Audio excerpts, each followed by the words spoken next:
আসসালামু আলাইকুম। বিসমিল্লাহির রহমানির রহিম। সুপ্রিয় শিক্ষার্থী বন্ধুরা,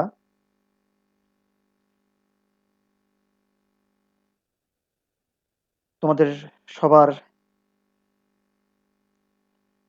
চলমান সুস্বাস্থ্য ও সুন্দর জীবন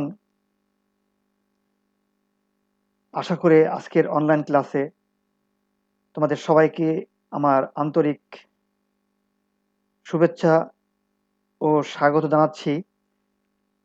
আমি আসাদুজ্জামান।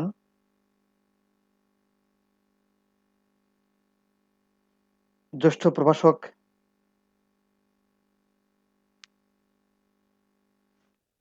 রসায়নবিদ্যা বিভাগ, Bamundi Nishipur school and college, Gangni Meherpur থেকে। আমাদের আজকের পাঠের শিরোনাম একাদশ দ্বাদশ শ্রেণীর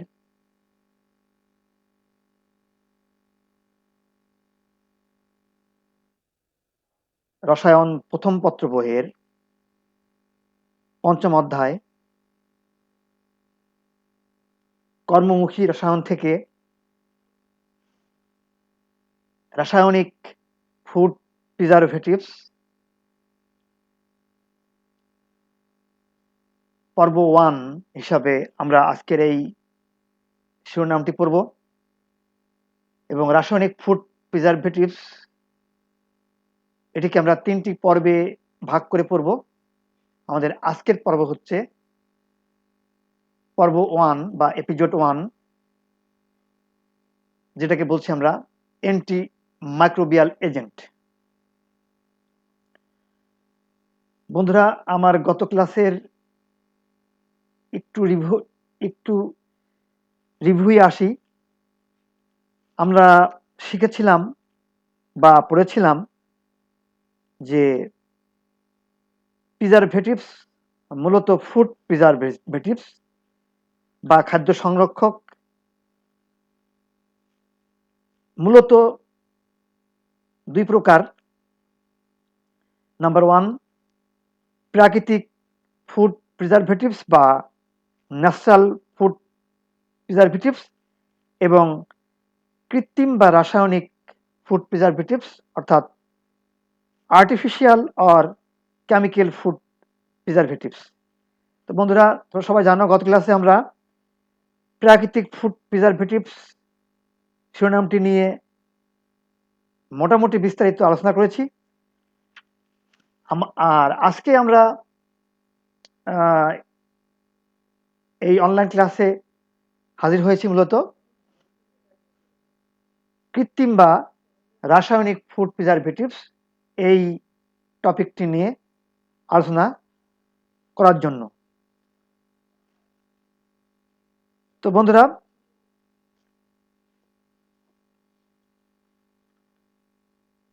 প্রথমে আসি আমরা এই রাসায়নিক ফুড প্রিজারভেটিভস কাকে বলে। মাইন্ডেড বন্ধুরা,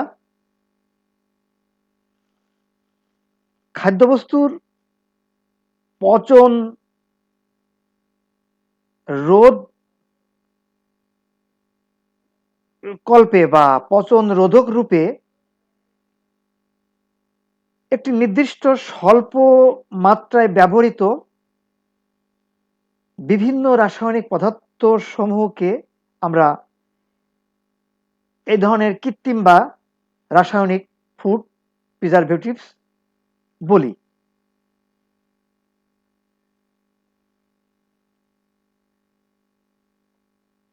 এরপরে আসি আমরা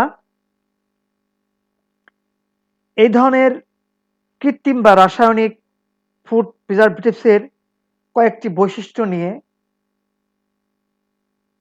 একটু আলোচনায়। দেখো, এই ধরনের রাসায়নিক ফুড প্রিজারভেটিভস বা কেমিক্যাল ফুড প্রিজারভেটিভসের বৈশিষ্ট্যগুলো হচ্ছে নাম্বার 1, এই ধরনের প্রিজারভেটিভসগুলি হলো দুর্বল জৈব কার্বক্সিলিক অ্যাসিড এবং এদের লবণ, এবং নাইট্রিক ও নাইট্রাস অ্যাসিড অথবা সালফিউরাস অ্যাসিডের লবণ। নাম্বার 2, এইসব লবণ পানিতে দ্রবীভূত অবস্থায় আর্দ্র বিস্তৃত হয়ে এদের মাত্রিক অ্যাসিডে পরিণত হয়।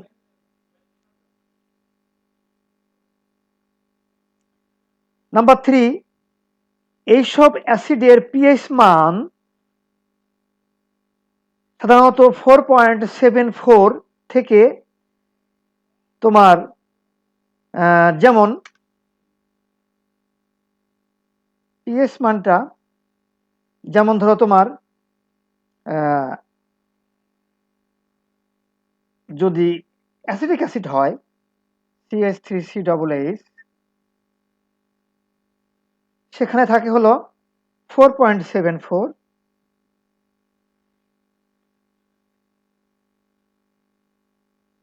এবং এখান থেকে তোমার যেমন ধরো সাইট্রিক অ্যাসিড, সাইট্রিক অ্যাসিড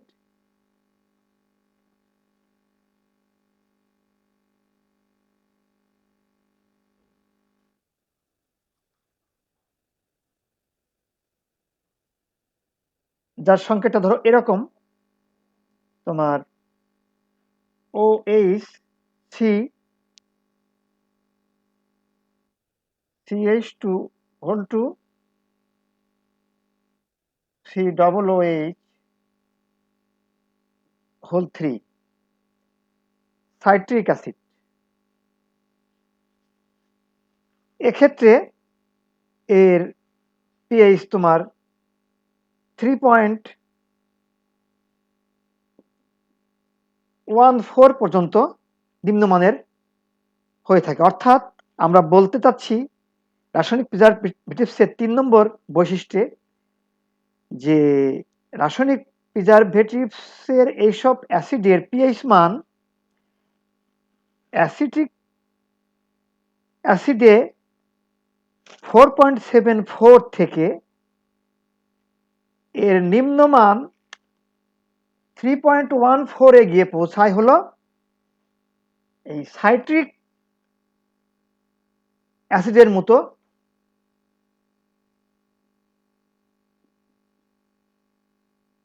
পদার্থে। অর্থাৎ সোজা কথা, এইসব অ্যাসিডের পিএইচ মান 4.7 থেকে 3.1 এর মধ্যে থাকে। নাম্বার 4, এই অম্লীয় মাধ্যম ব্যাকটেরিয়া বৃদ্ধির জন্য প্রতিকূল পরিবেশ হওয়ায়, দেখো 4.4 থেকে 3.14, অবশ্যই আমরা এই পিএইচ দেখে বুঝতে পারছি যে ব্যাপারটা হচ্ছে অম্লীয় মাধ্যমে এবং অবস্থাটা হচ্ছে অম্লীয় মাধ্যম। তো এই ধরনের অম্লীয় মাধ্যম নাকি ব্যাকটেরিয়া বৃদ্ধির জন্য প্রতিকূল পরিবেশের সৃষ্টি করে। অর্থাৎ এইসব রাসায়নিক পদার্থ বা প্রিজারভেটিভস হিসাবে ব্যবহৃত রাসায়নিক পদার্থ এইসব ক্ষেত্রে কার্যকর প্রিজারভেটিভ হিসাবে ভূমিকা রাখে। বন্ধুরা, আমরা জানলাম যে কৃত্রিম বা রাসায়নিক প্রিজারভেটিভস কাকে বলে এবং এর কয়েকটি বৈশিষ্ট্য। এবার আমরা আসি যে আন্তর্জাতিকভাবে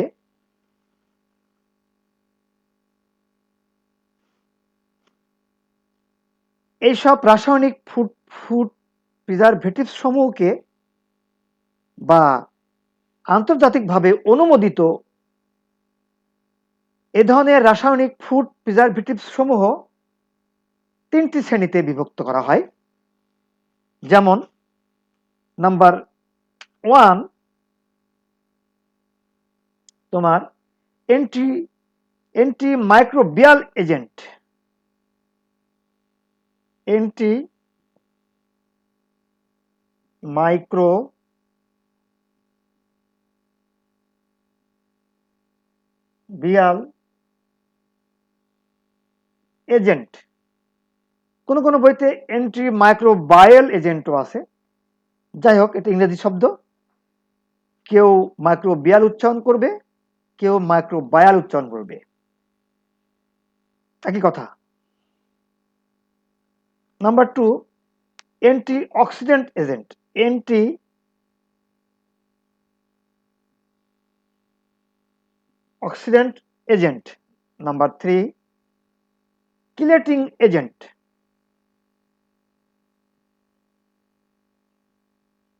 কিলেটিং এজেন্ট। বন্ধুরা, তাহলে আমরা কি বললাম, যে কৃত্রিম বা রাসায়নিক ফুড প্রিজারভেটিভস আন্তর্জাতিকভাবে এই 3টি শ্রেণীতে বিভক্ত। আজকে আলোচনায় আমরা আগেই বলেছি যে আমরা পড়ব হলো অ্যান্টিমাইক্রোবিয়াল এজেন্ট, এপিজোড 1 হিসাবে বা পর্ব 1 হিসাবে আমরা আজকে পড়ব। পরবর্তীতে আমরা এই দুটি নিয়ে আলোচনা করার চেষ্টা করব।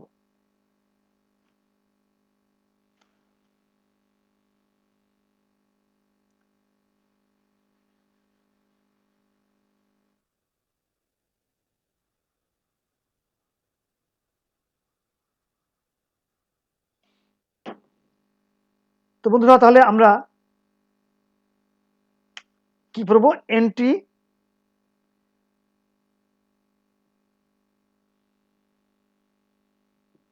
Micro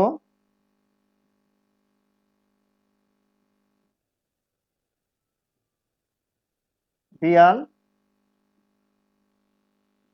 agent.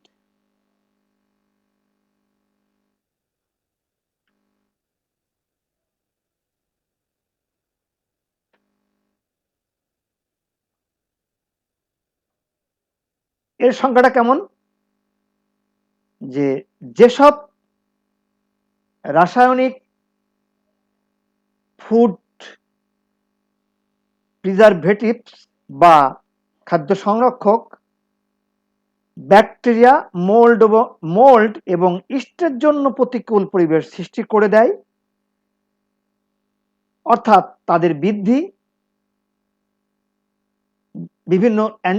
বিভিন্ন এনজাইমের ক্রিয়া প্রতিহত করে এবং তাদের কোষ প্রাচীর ধ্বংস করে, তাদেরকে অ্যান্টিমাইক্রোবিয়াল বলে বা অ্যান্টিমাইক্রোবিয়াল এজেন্ট বলে।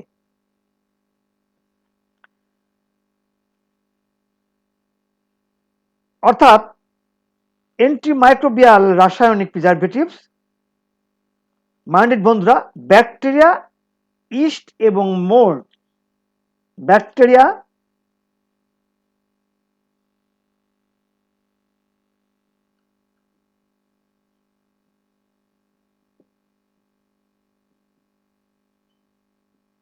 ইস্ট এবং মোল্ডস এর বৃদ্ধি প্রতিহত করে। এইসব রাসায়নিক পদার্থ মাইক্রো অর্গানিজম বা অণুজীব এর কোষের মেমব্রেনকে ফাটিয়ে দেয় বা ভেঙে ফেলে এবং এনজাইমের ক্রিয়া রোধ করে। কিভাবে? যে মাইক্রো অর্গানিজমের কোষের মেমব্রেন ফাটিয়ে দিয়ে অর্থাৎ ভেঙে ফেলে এনজাইমের ক্রিয়া রোধ করে থাকে। এই ধরনের প্রিজারভেটিভ সাধারণত অম্লধর্মী হয়, যেমন ধরো বিভিন্ন অ্যান্টিমাইক্রোবিয়াল রাসায়নিক ফুড প্রিজারভেটিভসের যেগুলো সাধারণত আমরা ব্যবহার করে থাকি, সেগুলো হলো এরকম। নাম্বার 1, দেখো, সোডিয়াম বেনজয়েট ও বেনজোইক অ্যাসিড।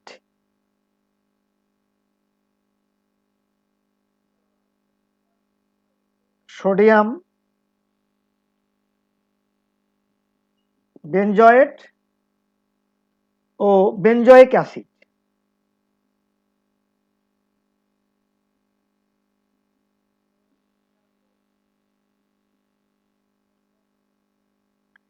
এর মেল্টিং পয়েন্ট 121 ডিগ্রি সেন্টিগ্রেড,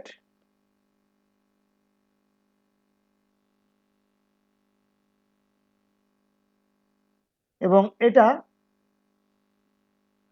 একটি কঠিন পদার্থ হিসাবে কাজ করে।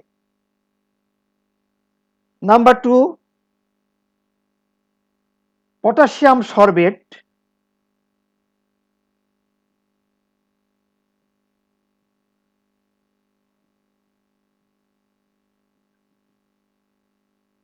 সোডিয়াম সরবেট ও ক্যালসিয়াম সরবেট, অর্থাৎ সহজে লিখি যে পটাশিয়াম और सोडियम और कैल्शियम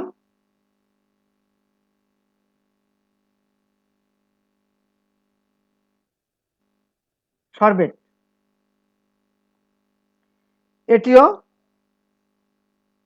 কঠিন হিসাবে পরিলক্ষিত হয়। নাম্বার 3,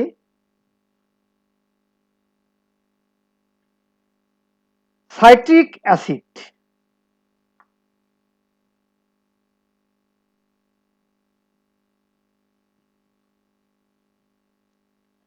দেখো কোনো কোনো বইতে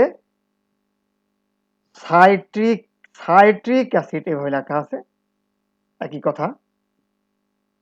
এর মেল্টিং পয়েন্ট নাকি তোমার 153 ডিগ্রি সেন্টিগ্রেড।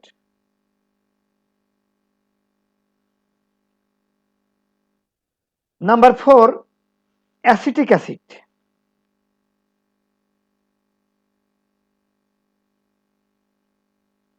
এর আরেকটা নাম আমরা জানি অ্যাসিটিক অ্যাসিড বা ইথানোয়িক অ্যাসিড।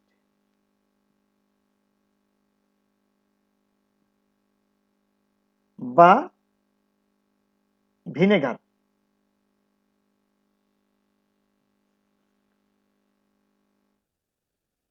এটি তরল হিসাবে কাজ করে এবং এর বয়লিং পয়েন্ট হচ্ছে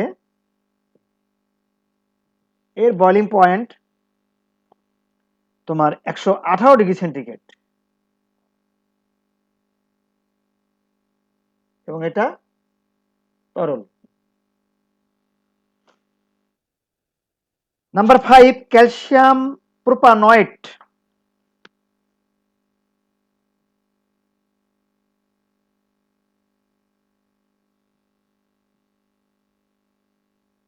প্রোপানয়েট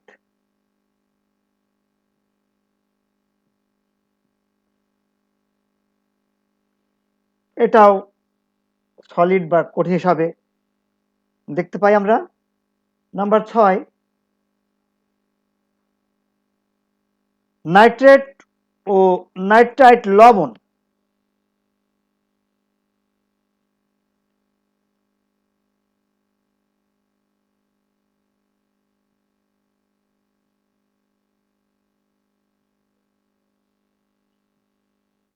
নাইট্রেট ও নাইট্রাইট লবণ এগুলোও সলিড বা কঠিন। নাম্বার 7, সালফার ডাইঅক্সাইড গ্যাস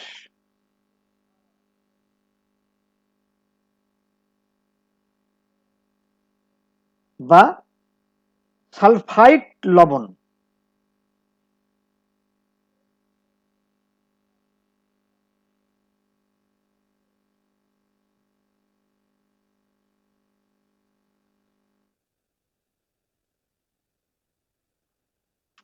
তো বন্ধুরা, এই ধরনের অ্যান্টিমাইক্রোবিয়াল ফুড প্রিজারভেটিভস সাধারণত আমরা ব্যবহার করে থাকি। এখন আমরা এগুলার সম্বন্ধে বা এগুলার কার্যকারিতা সম্বন্ধে কিছু কথাবার্তা জানবার চেষ্টা করব। তো নাম্বার 1 আমরা কি বলেছি অ্যান্টিমাইক্রোবিয়াল এজেন্ট হিসাবে সোডিয়াম বেনজয়েট ও বেনজোইক অ্যাসিড।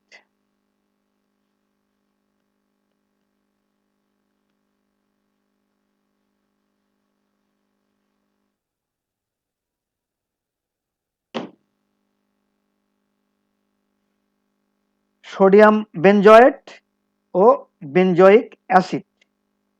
দেখো সোডিয়াম বেনজয়েট এর সংকেতটা এরকম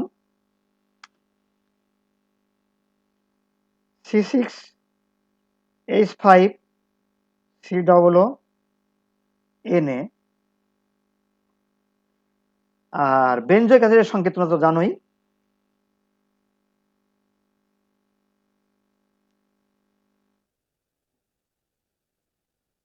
C6H5COOH।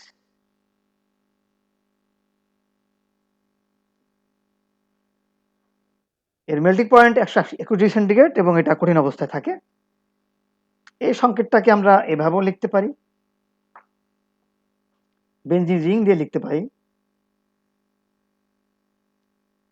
COONA। এই সংকেতটাকেও আমরা বেনজিন রিং দিয়ে লিখলে এভাবে লিখতে পারি, এগুলো আমরা সবাই জানি।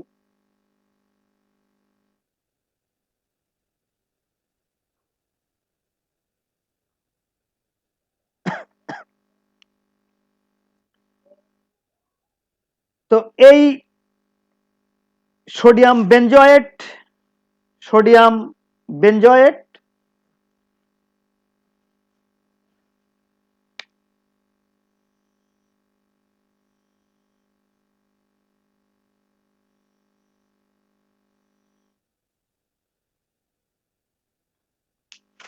এই সোডিয়াম বেনজয়েট হলো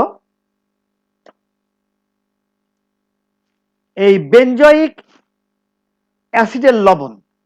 দেখো এখান থেকে একটা হাইড্রোজেন অণু সরিয়ে গিয়ে যদি তুমি একে কোনো ক্ষারের সঙ্গে বিক্রিয়া করাও তাহলে ক্ষার থেকে একটা সোডিয়াম পরমাণু এখানে প্রতিস্থাপিত হয়ে এই অ্যাসিডের লবণ উৎপন্ন করে, এগুলো আমরা জানি।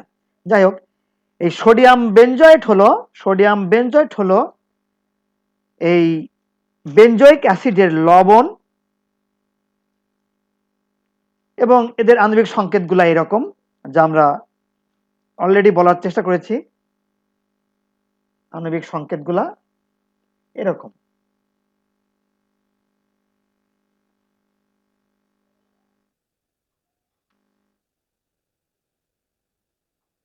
এই সোডিয়াম বেনজয়েট পানিতে দ্রবীভূত অবস্থায় বেনজয়িক অ্যাসিডে পরিণত হয়, যেটা আমরা রাসায়নিক প্রিজারভেটিভসের বৈশিষ্ট্যের মধ্যে তোমার আমরা বলার চেষ্টা করেছিলাম।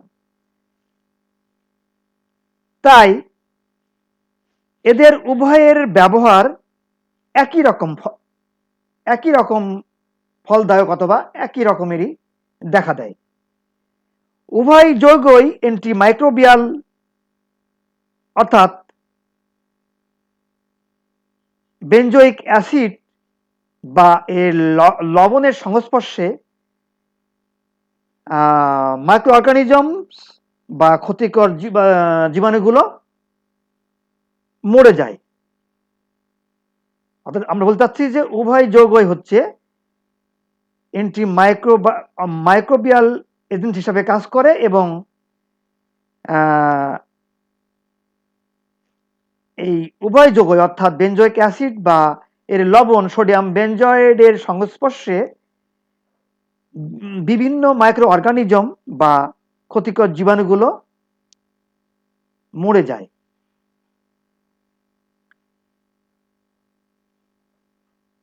এবার আসি আমরা এই অ্যান্টিব্যাকটেরিয়াল পদার্থগুলার কার্যকারিতা।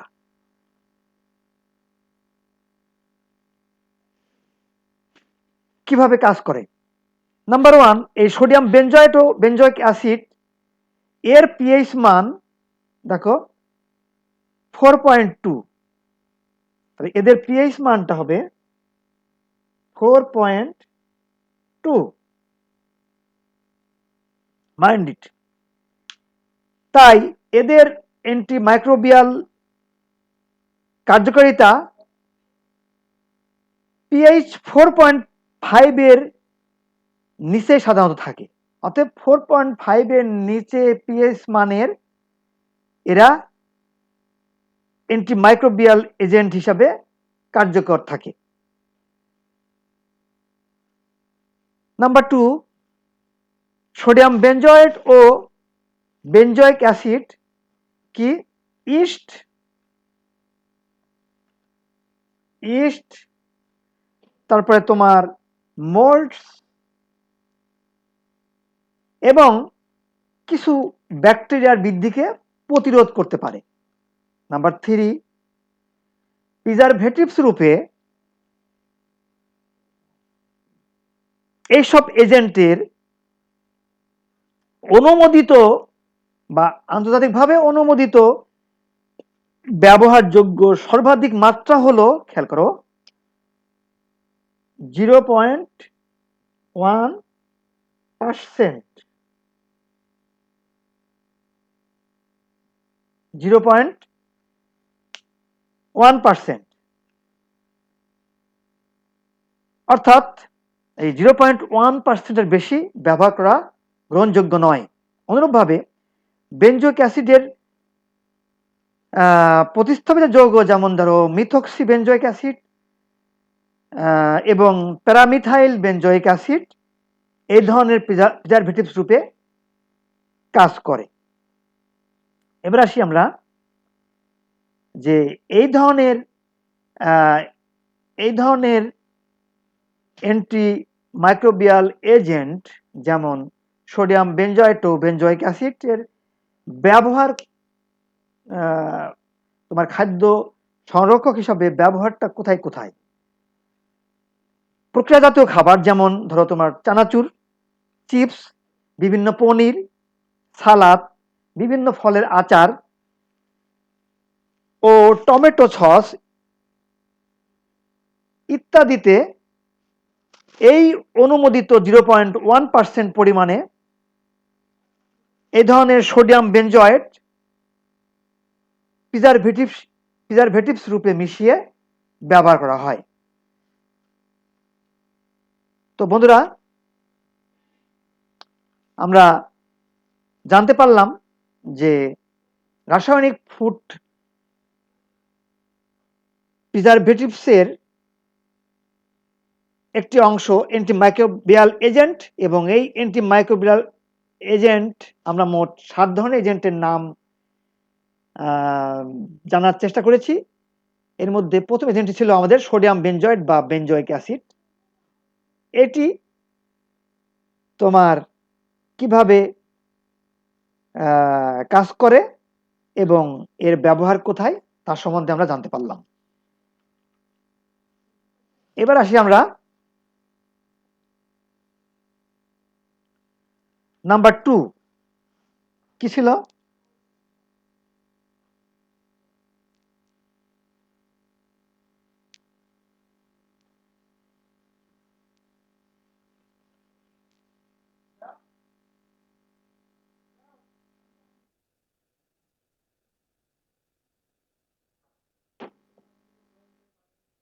নাম্বার 2,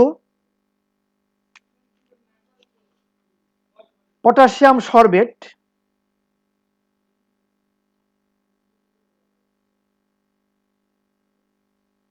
কি বলছিলাম আমরা? পটাশিয়াম অথবা তোমার সোডিয়াম অথবা তোমার ক্যালসিয়াম সরবেট।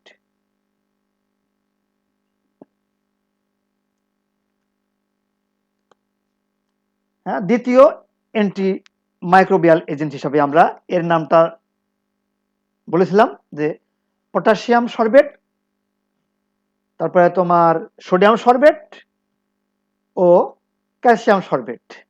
এরাও কঠিন অবস্থায় থাকে। তো তোমার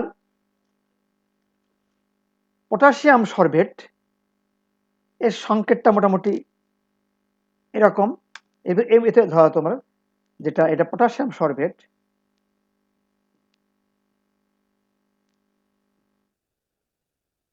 পটাশিয়াম সরবেট এর আণবিক সংকেতটা হচ্ছে তোমার C6H7KO2।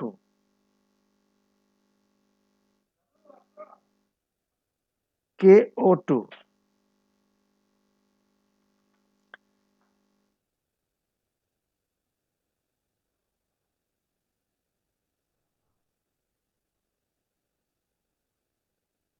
দেখো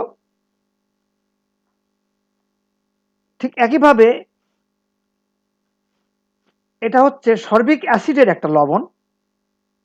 তো এই তোমার পটাশিয়াম বলো, সোডিয়াম বলো আর ক্যালসিয়াম সরবেট বলো, এগুলা সবই সর্বিক অ্যাসিডের লবণ, এবং এইসব সর্বিক অ্যাসিডের লবণ পানিতে দ্রবীভূত অবস্থায় আর্দ্র বিশ্লেষিত হয়ে ঠিক আগের অবস্থা সর্বিক অ্যাসিড উৎপন্ন করে। সর্বিক, তাহলে এরা পানিতে দ্রবীভূত হয়ে সর্বিক অ্যাসিডে পরিণত হয়।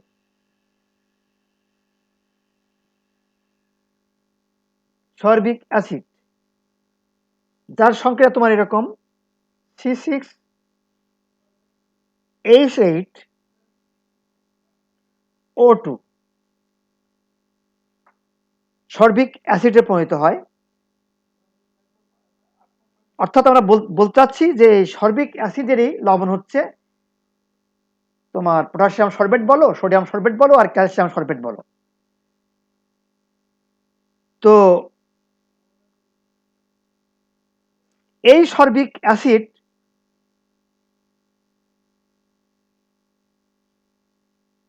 ব্যাকটেরিয়া ও এর মধ্যে থাকা স্পোরকে বিনষ্ট করে বা নষ্ট করে দেয়। এখান থেকে আমরা একটু জেনে রাখতে পারি যে জেনেভা পদ্ধতিতে আমরা এই সর্বিক অ্যাসিডের নামটাকে বলতে পারি 2,4-হেক্সাডাই। তাকে সংকেতটা এরকম, এই সর্বিক অ্যাসিডের সংকেতটা হলো এরকম CH3 bond CH double bond CH bond CH double bond CH bond COOH CH3 bond CH double bond CH bond CH double bond CH bond COOH। এর নামটা এরকম আন্তর্জাতিক বা জেনেভা পদ্ধতিতে বা ইউপ্যাক পদ্ধতিতে 2,4-হেক্সাডাইইন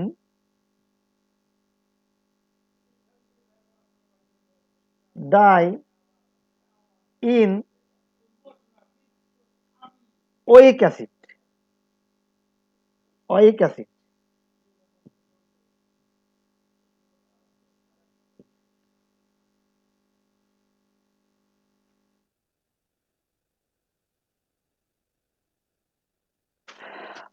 আচ্ছা, এই ধরনের এন্টি ব্যাকটেরিয়াল পদার্থের কার্যকারিতা কেমন? যে পটাশিয়াম সরবেট বা সোডিয়াম সরবেট বা ক্যালসিয়াম সরবেট, এদের মধ্যে পটাশিয়াম সরবেট পৃথিবীতে সর্বত্র খাদ্যবস্তুর প্রিজারভেটিভ রূপে ব্যবহৃত হয়, এবং এইসব সরবেট লবণ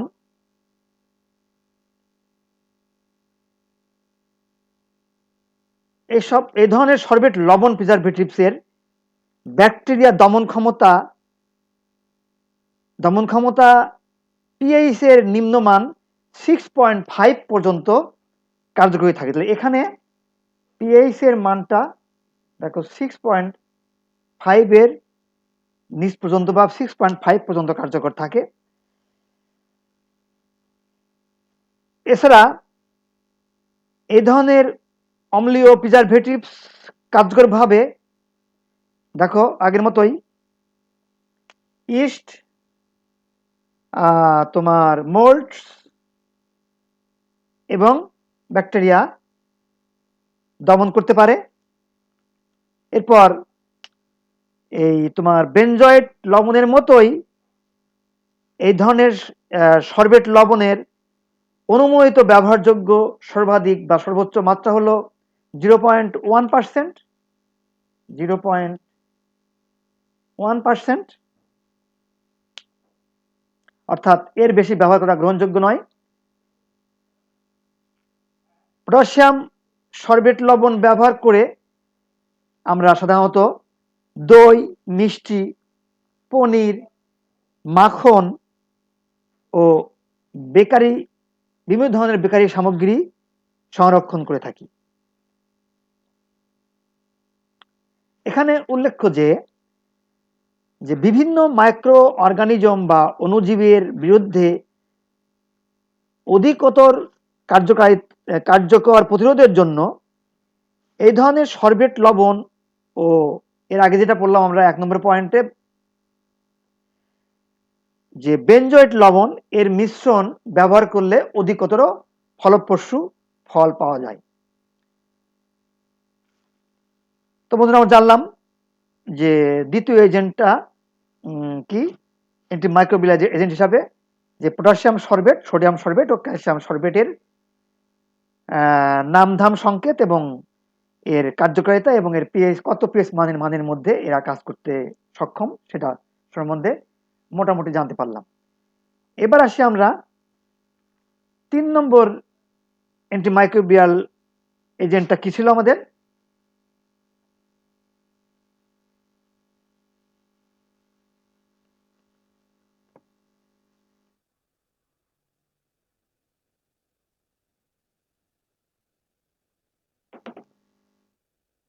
তিন নম্বর অ্যান্টিমাইক্রোবিয়াল এজেন্ট ছিল আমাদের সাইট্রিক অ্যাসিড। সাইট্রিক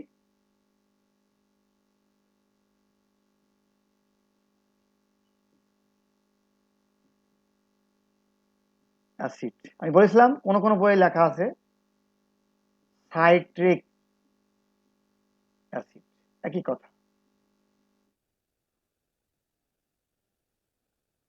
এটাও কঠিন অবস্থায় বিরাজ করে এবং এর মেল্টিং পয়েন্ট বলেছিলাম আমরা 153 ডিগ্রি সেন্টিগ্রেড।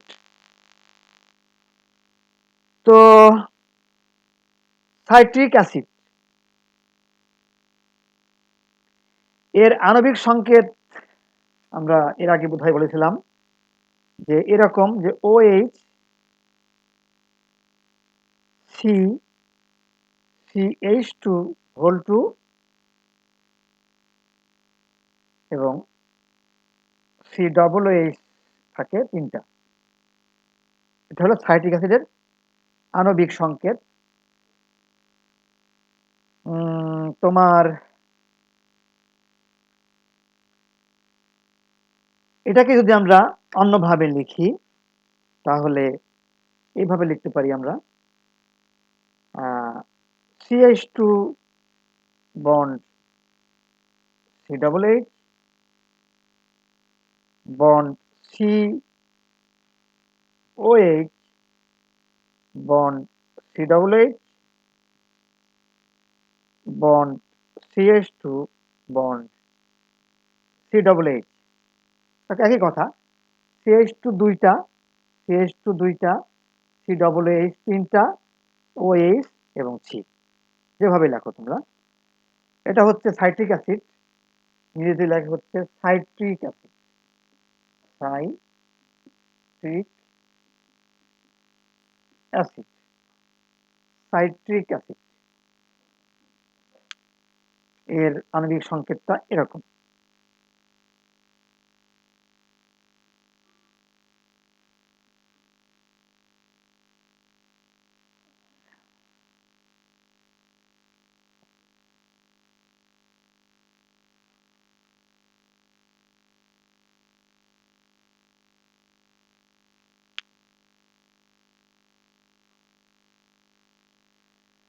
মাটির বন্ধুরা, যে এই ধরনের অ্যান্টিমাইক্রোবিয়াল এজেন্ট যেমন সাইট্রিক অ্যাসিডের পিএস মান হচ্ছে 3.14, 3.14। আর এর জেনেভা পদ্ধতিতে বা ইউপেক পদ্ধতিতে এই অ্যাসিডটার আণবিক সংকেতটা তো এরকম আমরা দেখতে পাচ্ছি এবং এর নাম হলো, তোমার বলতে পারো তুমি 2 হাইড্রোক্সি প্রোপেন, কি বলতে পারি আমরা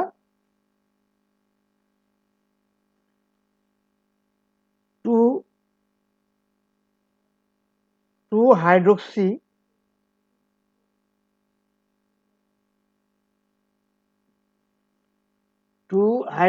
propane two hydroxy propane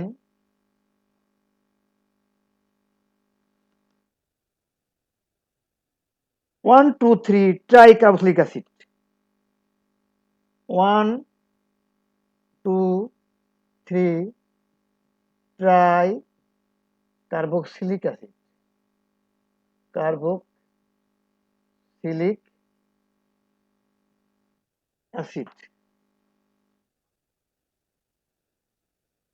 2 hydroxy propane 1 2 3 tricarboxylic acid. Mind it বন্ধুরা, 2 hydroxy propane 1 2 3 tricarboxylic acid. এটা হচ্ছে সাইট্রিক অ্যাসিডের ইউপ্যাক নেম এবং এর পিএইচ হচ্ছে 3.14।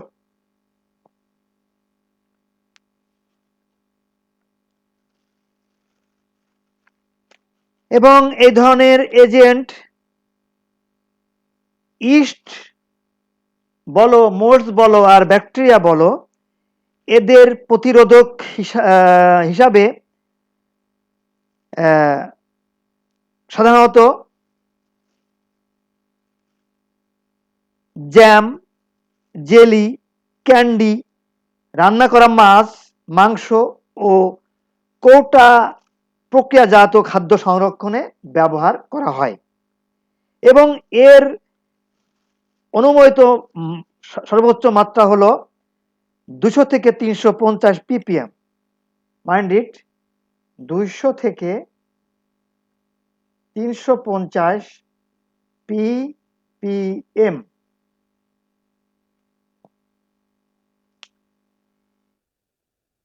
এবং এদেরও অ্যান্টিমাইক্রোবিয়াল কার্যকারিতা তোমার 4.5 এর নিচেই থাকে। এবার আসি আমরা নাম্বার 4।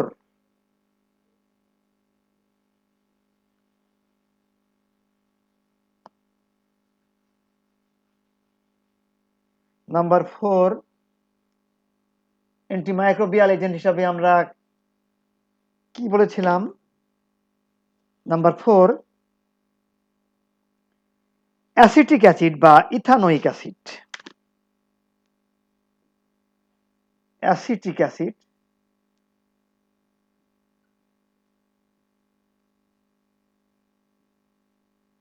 এর আরেকটা নাম আছে ইথানোয়িক অ্যাসিড।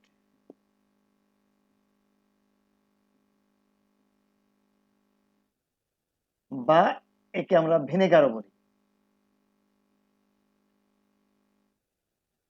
ভিনেগার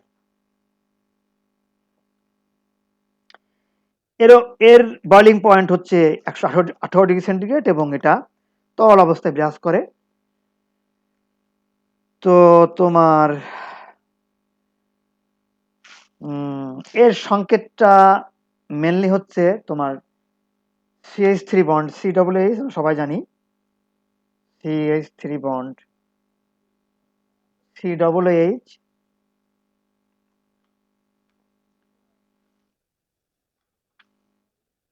এবং ভিনেগার। দেখো আমি একটা কথা বলেছি এখানে, ভিনেগার।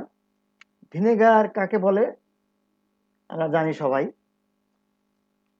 যে 6 থেকে 10% এই ধরনের অ্যাসিটিক অ্যাসিডের জলীয় দ্রবণকে আমরা বলবো ভিনেগার।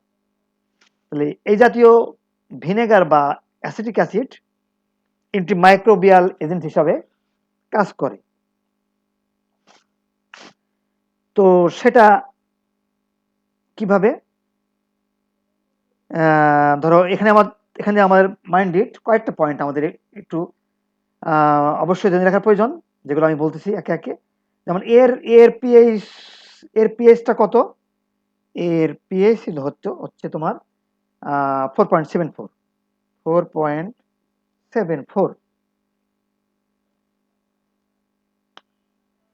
আর আমরা আগে বলেছি যে এটা হচ্ছে একটা তরল প্রিজারভেটিভস এবং তরল প্রিজারভেটিভস হিসাবে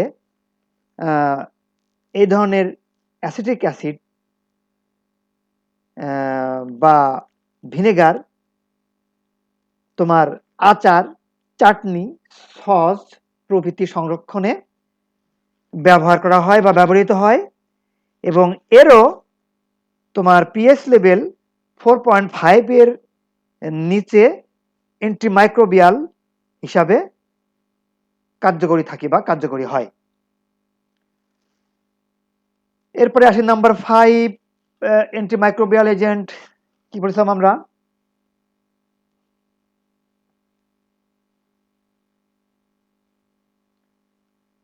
number 5, calcium propanoate. Calcium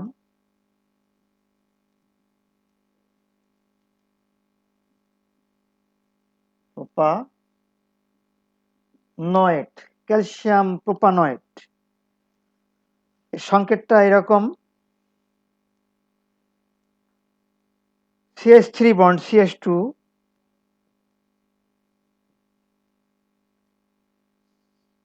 COO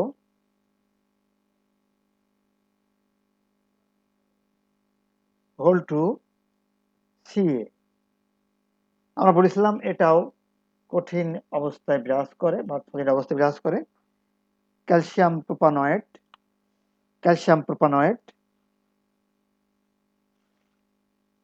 CH3 bond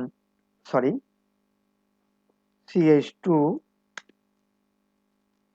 COO whole two CA, calcium propanoate. এটাকে আমরা সংক্ষেপে C2H5 COO whole two CA এভাবে লিখতে পারি। যাই হোক, তো এটি তোমার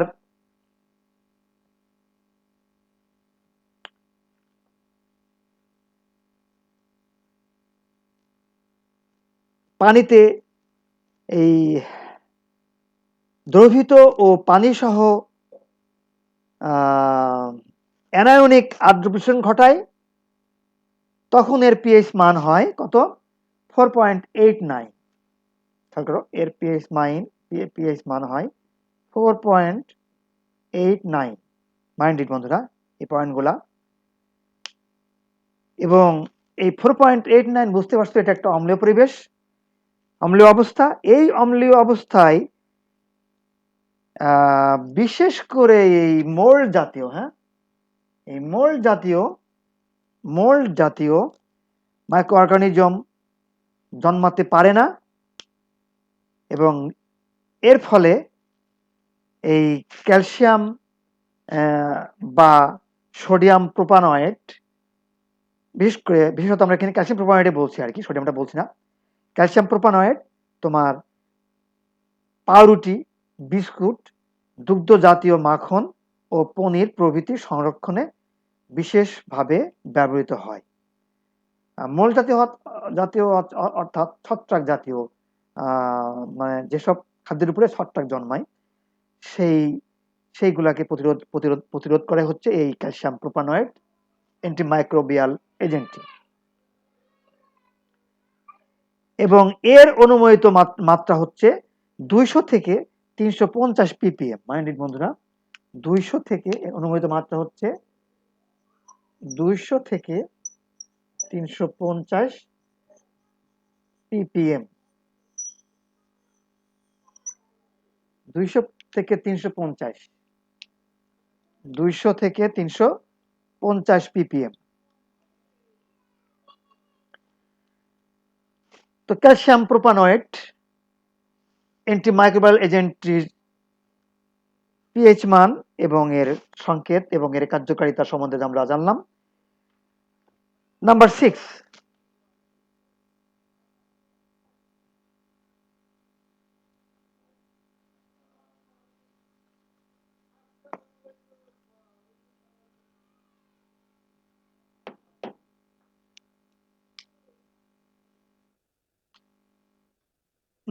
6, এজেন্টটা কি বলেছিলাম?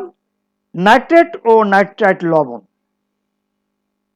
থাকবে বন্ধুরা, নাইট্রেট ও নাইট্রাইট লবণ।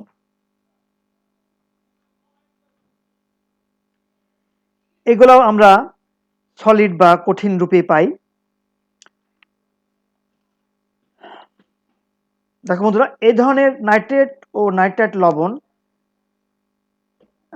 যেমন ধরো পটাশিয়াম নাইট্রেট, পটাশিয়াম নাইট্রেট, তারপরে পটাশিয়াম নাইট্রাইট, অথবা তোমার sodium nitrate,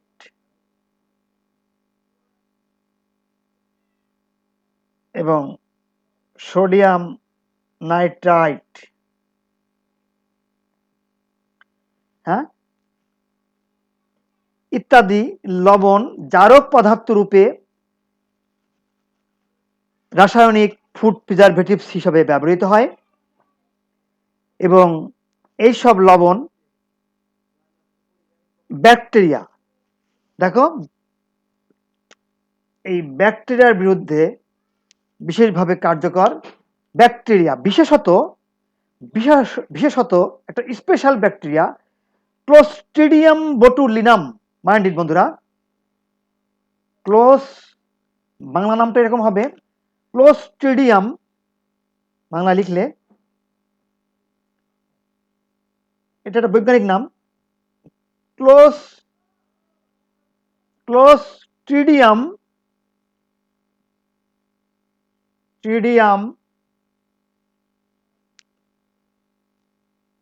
botulinum.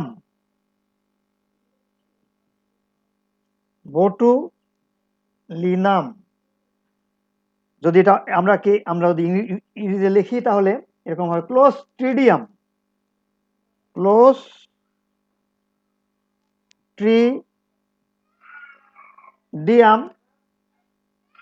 Botulinum.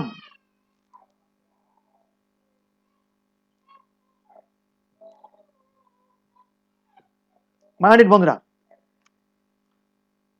Clostridium botulinum এই ধরনের বিশেষ ব্যাকটেরিয়ার বিরুদ্ধে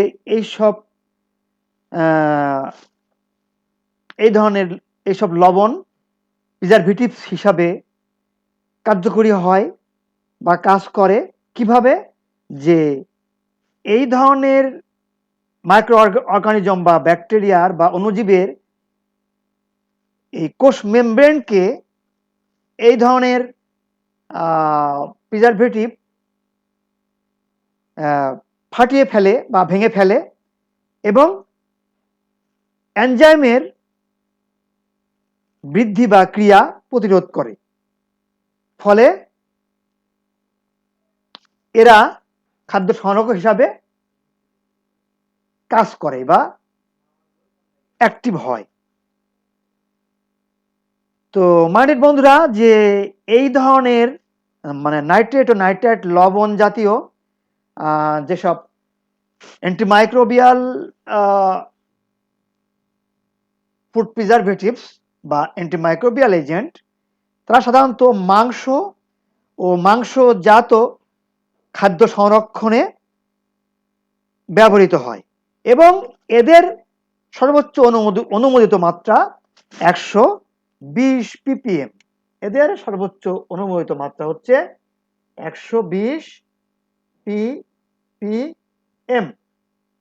মাইন্ডেড, এগুলা মনে রাখার চেষ্টা করো, 120 ppm।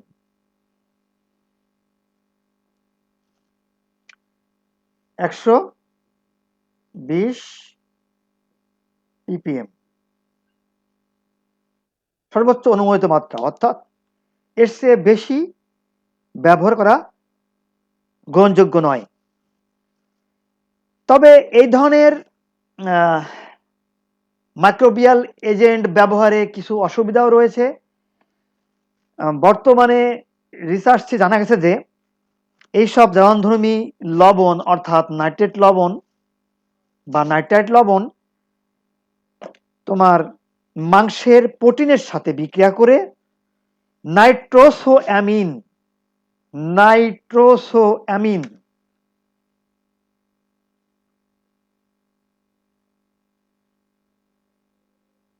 নাইট্রোসোঅ্যামিন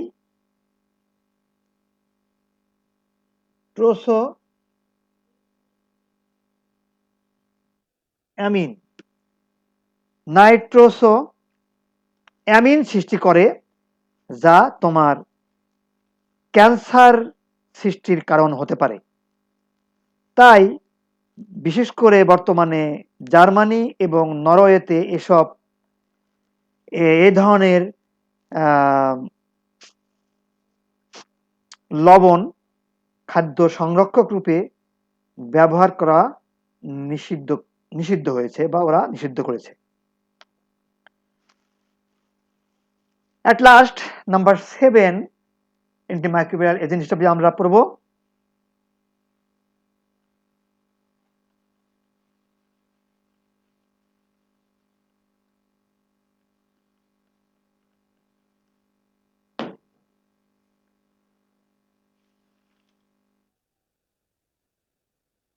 নাম্বার 7 কি sulphur dioxide gas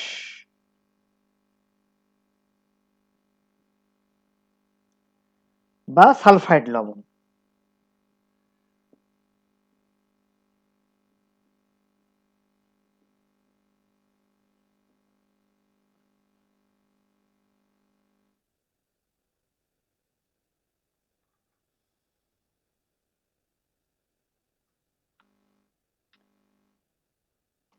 sulphur dioxide বা সালফাইড লবণ এই ধরনের প্রিজারভেটিভে সালফার ডাইঅক্সাইড গ্যাস সরাসরি ব্যবহার করা হয় না। সালফাইড লবণ, যেমন ধরো সোডিয়াম সালফেট,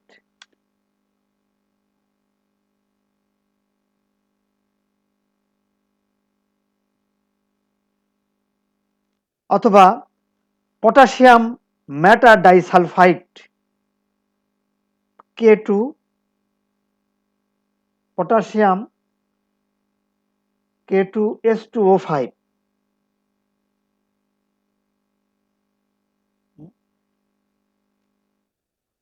এর নামটা এরকম পটাশিয়াম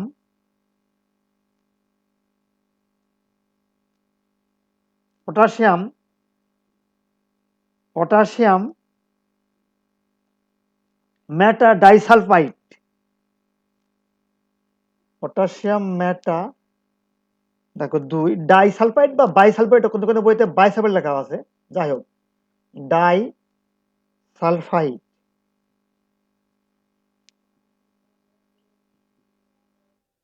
এখানে তুমি বায়ো লিখতে পারো, ডাই বা বাই। পটাশিয়াম মেটা ডাইসালফাইড বা পটাশিয়াম মেটা বাইসালফাইড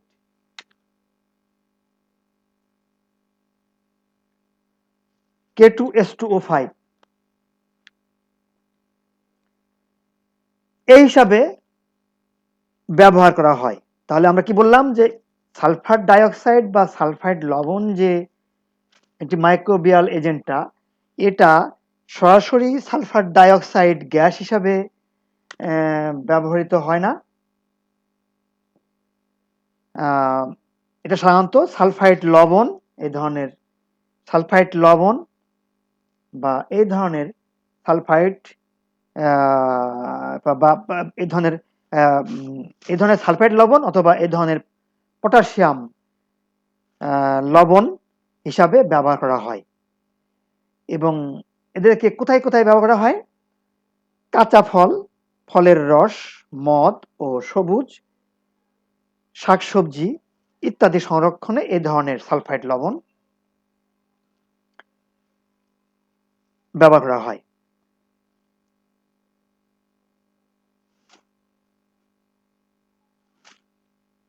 লাস্ট ওয়ান বন্ধুরা, যে ফলের রসে থাকা বিভিন্ন লঘু অ্যাসিড, যেমন তোমার সাইট্রিক অ্যাসিড থাকে কোনো কোনো ফলে, টার্টারিক অ্যাসিড থাকে কোনো কোনো ফলে। তো সেই সব তোমার অ্যাসিডকে এইসব সালফাইড লবণ মানে ফলের রসে থাকা সাইট্রিক অ্যাসিড কিংবা টার্টারিক অ্যাসিড এই ধরনের অ্যাসিড এর সাথে সালফাইড লবণ বিক্রিয়া করে সালফার ডাইঅক্সাইড গ্যাস উৎপন্ন করে, যা খাদ্যবস্তুর জারণকে রোধ করে এবং এনজাইমের ক্রিয়াকে বাধা দেয় এবং ব্যাকটেরিয়া, ইস্ট এবং মোল্ড এই জাতীয় মাইক্রো অর্গানিজম বা অণুজীব এর উপাদানের সাথে এক ধরনের যুৎযৌগ বা অ্যাডিটিভ কম্পাউন্ড গঠন করে খাদ্যের পচন রোধ করে এবং খাদ্যকে সংরক্ষিত করে বা সংরক্ষণ করে এবং ফুড প্রিজারভেটিভস হিসাবে কার্যকরী হয় বা কাজ করে।